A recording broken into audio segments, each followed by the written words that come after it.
Greetings, friends, and welcome to today's dose of inspiration.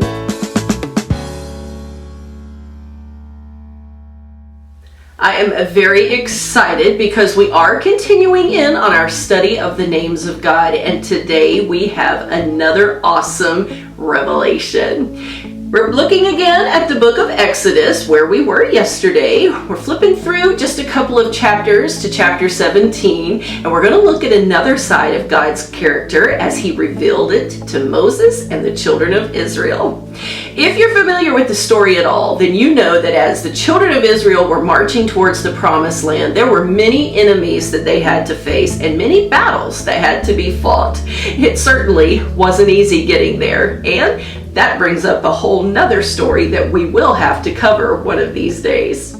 On the way to the promised land, enemy after enemy kept showing up, and victory after victory Israel kept experiencing because they had God on their side. In chapter 17, we see another incident where there was another battle fixing to ensue as the children of Israel were fighting against Amalek. In this particular story, we see something incredible, something amazing. As the children of Israel were fighting in this battle, when Moses, who was standing up on the top of a mountain, kind of overseeing the battlefield, when he would raise his hands, as long as they were extended towards God, in a worshipful stance, many of you are familiar with that kind of worship, then the battle would swing the direction of the children of Israel, and they would be winning.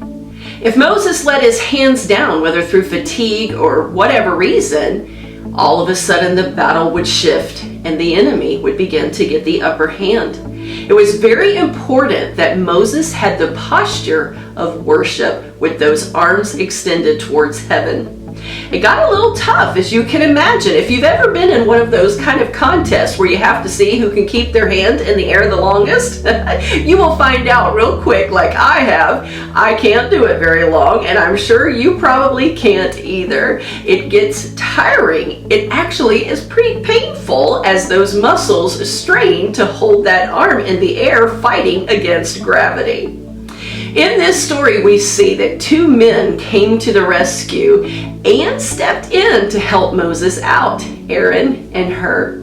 As they held Moses' hands in the air for him, Israel maintained the lead in this battle. Eventually, at the end of the day, when all was said and done, Israel had seen another great victory because their God had been with them through it all. At the obedience of Moses. Moses' obedience was rewarded with a great victory.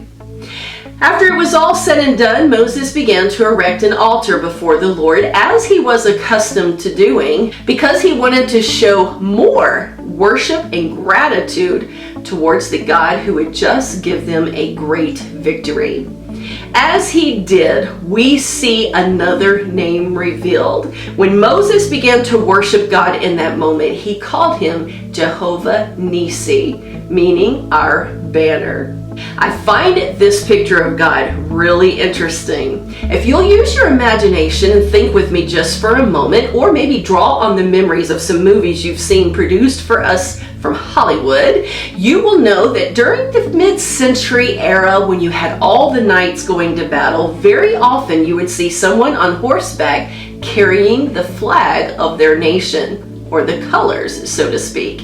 It was the banner that was the rallying point. When the rest of the army looked up and saw the banner, or the flag that symbolized their nation and their leader, they knew immediately where to rally behind. And very often, in those movies anyway, we see a great victory.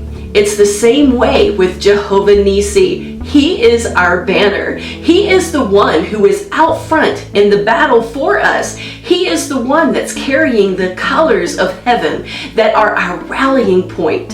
When we see him out there in front, we will rally behind him, and when we do, we will experience great victory because he is Jehovah Nissi, our banner. That's exciting to me, friends, because if you're anything like me, you have very real attacks from the enemy every single day. There's no way to escape it because he's cunning, he's crafty, and he hates you. He's coming after you. But I want you to always remember that you have Jehovah Nissi on your side. He is your banner, and he will bring you great victory as long as you stay in obedience to what he's asked of you.